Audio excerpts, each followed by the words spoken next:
Season's greetings and welcome back to it's a bonus Roundhouse, really. Yeah, we had our impromptu mid-season break. It was planned. Yes, welcome back to the Roundhouse, IGN's only show dedicated to all things action movie from the 80s and 90s. And we thought we would round out the year as we head into the festive season by taking a look at a film which, well, how would you describe it? I would describe it as the forgotten Christmas movie. Right. Not really a forgotten movie. No, not at all. Yes. And to be fair, plenty of people regard Lethal Weapon as a Christmas movie.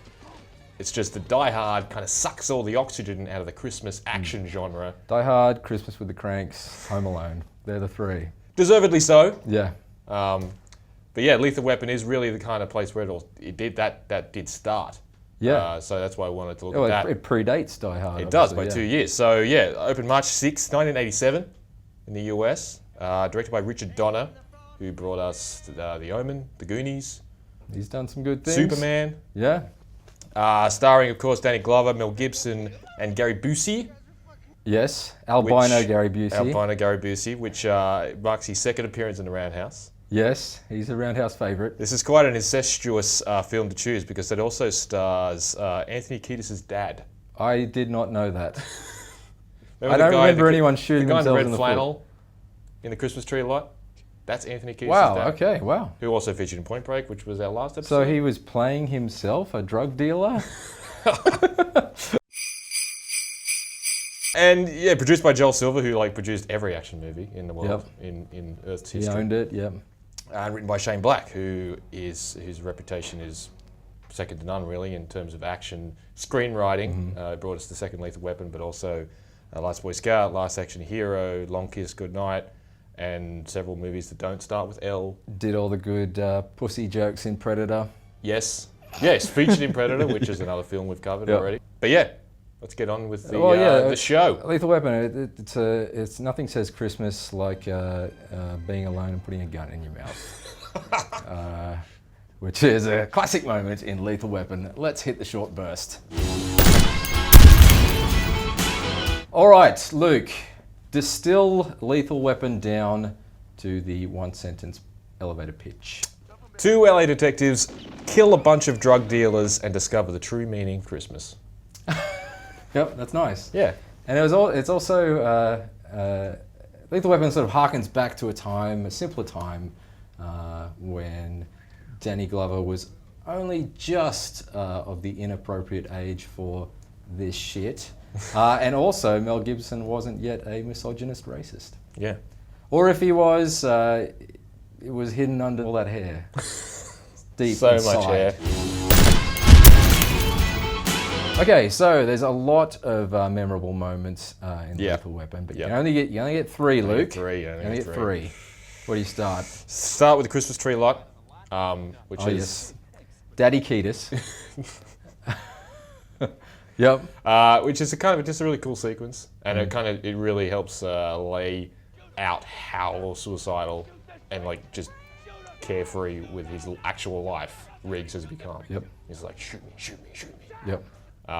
But I just really love that line where he pulls out the badge and they're like, this badge ain't real. And he's like, no, it's a real badge. I'm a real cop. This is a real gun. Yeah. Yeah. That's a great sequence. I also love the roof jump, which is memorable because it's a game because Riggs is you want to do it, and he's suicidal. But B, I love in the slow motion, you can see that the very weak prop handcuff that they were strapped together with breaks instantly. Right. The minute they leap off the roof. It was from a show bag, I think. Yeah. Breaks instantly because it's the shots from below. And it's hard to say, I'm just assuming, but it must be one of those stunts that they're only ever going to do once, perhaps. So I think it's the Riggs stunt man. He's just made a snap decision to just grab the guy's hand. It's just hold hands. Oh, right. So they're holding hands? They're holding hands all the way down. I guess keenly aware that if they didn't do that, then their arms just wouldn't be near each other. Yeah. It wouldn't sell the fact that they're supposed to be handcuffed. That always makes me laugh. And you can also hear, just as they jump, I think you can hear like a bunch of like hairdressers clapping because they think they're going to die and take their ugly haircuts with them. Third moment. Third moment is in the alley with Murtaugh, where he's like does the neck crack, classic Murtaugh neck crack. Yep. No way you live. Yep. No way. Yep. They shoots the guy in the head. Yeah. It's pretty slick. I was going to choose a moment where he's in the bathtub and the saxophone plays because there's so much saxophone in that movie. I love it. A lot of sexy sax. Actually, we didn't touch on that before about the soundtrack. Is Michael Kamen and Eric Clapton. Yeah. Michael Kamen, and you can actually who did Die Hard music among other things. You can hear there's like subtle Die Hard-esque sort of. Oh, well, I guess they're not Die Hard-esque because that film hadn't been made yet. Yeah, it's true. But similar kind of like musical cues and stuff like that. And Eric Clapton, by the way, you know what he wasn't too old for back then? Cocaine. He wasn't sober yet, and so his little bluesy licks in between scenes have a little bit of extra zest. Yeah.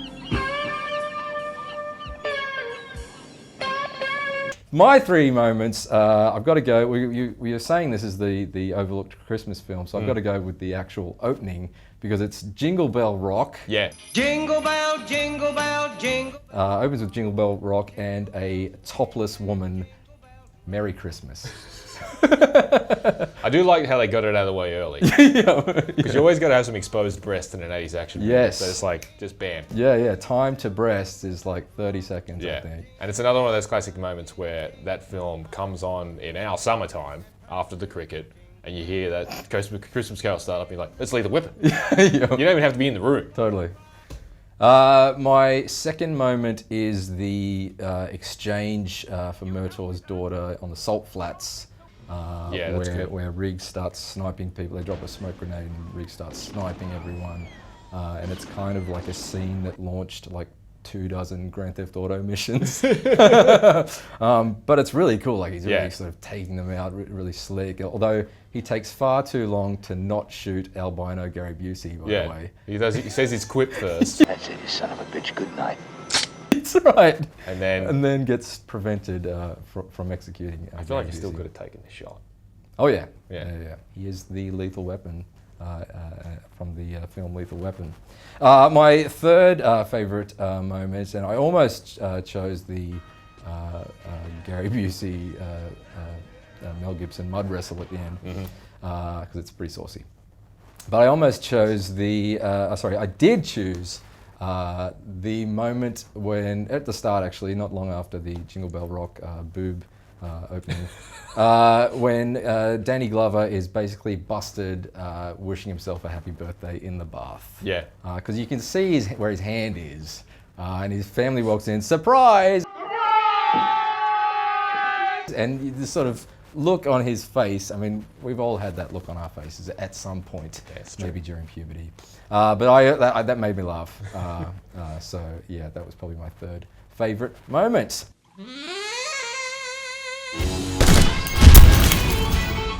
Okay, so as mentioned earlier, the script was by Shane Black, and he does have a way with words. He does have a certain flair.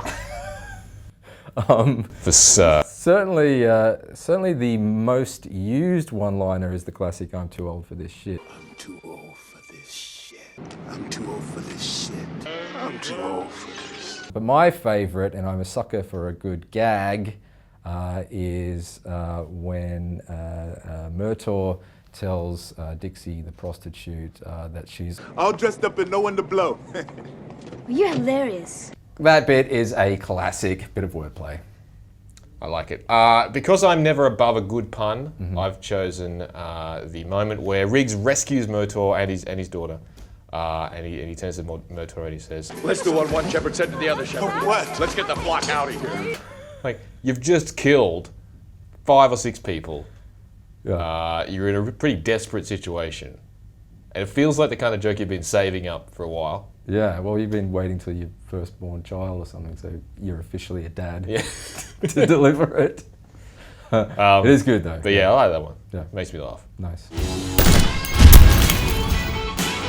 All right, best death in Lethal Weapon. There's a lot of creative kills, I must say. There are. But if you could narrow it down to one, Luke, which one would you choose? I think I'm going to go with I'm a sucker for slow motion, so Mr. Joshua's tempting, but I think I'm going to go with Endo. Endo, right? Yeah, who gets his neck snapped by Riggs's throbbing thighs. Yep, in the mud wrestling. No, in the torture scene. Oh, gotcha. Yeah. My bad. There's so many scenes of throbbing thighs. Yeah, where he's I lose wet track. and Yeah. Sexy. Nice. Mine is, here's the thing, Luke. I went through my whole life never hearing the surname Huntsacker. And then I watched Lethal Weapon and I heard it about 30 or 40 times. No one is on a first name basis with the Huntsackers. It's always Michael Huntsacker. Where's Michael Huntsacker? Amanda Huntsacker. Huntsacker. Michael Huntsacker. Michael Huntsacker. Michael Huntsacker. Michael Huntsacker. Michael Huntsacker. Amanda Huntsacker. Amanda Huntsacker. Amanda Huntsacker. Amanda Huntsacker. Amanda Huntsacker. What was the name? Huntsacker. Yeah. So I loved it when Huntsacker died, but also, not just because I was sick of hearing about him, he gets shot right through the eggnog.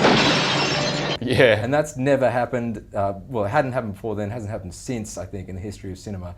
Sticking with the Christmas thing, getting shot right in the eggnog, I mean, you know, that ruins your Christmas spirit and your actual spirit. I love that. And it's shot by Albino Gary Busey, of course. Right in the eggnog. Right through the eggnog. He's only drinking the eggnog to be shot through it. There's no other, why is I mean, I guess it is Christmas, it's thematic, but Yeah. it's not really, they're not like gathering around the tree singing carols. They're just drinking eggnog. He deserved to die. Huntsacker. All right, Lethal Weapon, bad guy, body count, definitely not up there with the likes of, say, Predator, for example, or Commando, or what have you. But it's quality, not quantity. Let's roll the tape. Jingle bell, jingle bell, jingle bell rock. Jingle bells swing and jingle bells ring. Snowing and blowing a bushel of fun. Now the jingle hop has begun. Jingle bell, jingle bell, jingle bell rock. Jingle bells time and jingle bell time. Dancing and prancing in Jingle Bell Square. In the frosty air, what a bright time. It's the right time to rock the night away. Jingle bell time is a swell time to go gliding in the one horse. So 21 21. total. Like we said earlier, it's all about the death diversity because you've got the Huntsacker eggnog, you've got the guy in the pool, he falls into the pool cover, which is really cool. The multiple sniping, all that stuff. There's a lot of different kinds of deaths in Lethal Weapon. Explosion. Yeah. Yeah, we should note it's 22 if you watch the director's cut because there's a cool sequence in the school that I mentioned to you earlier. Yep. Where he confronts a sniper which is shooting down at kids and I think he's killed a cop. Right. And he's like standing there with his cigarette hanging out of his mouth, just like looking up at the sniper. And the sniper's taking shots and he's just not flinching. There's like squibs going off around him and he's just not flinching. Yeah, right. Bang, right in the head. Bang. And the body, several times. Okay, Lethal Weapon, 80s action classic. Is it a weapon that should be reloaded, or in fact, is it too old for this shit? I think it should be reloaded constantly. In fact, I reload it every year at Christmas time. It's part of my Christmas trio. Yeah. With your Christmas eggnog? Vacation and Die Hard with my eggnog. Yep. And yeah, like I said at the top, Die Hard is revered as like a Christmas action classic. And I love Die Hard. Everyone loves Die Hard. Yep. But to be fair to Lethal Weapon, it predates it by 2 years. And it was also, like Die Hard and Lethal Weapon were both produced by Joel Silver. So I get the feeling like it's kind of, you like this Christmas idea, so let's keep that momentum going and make it work.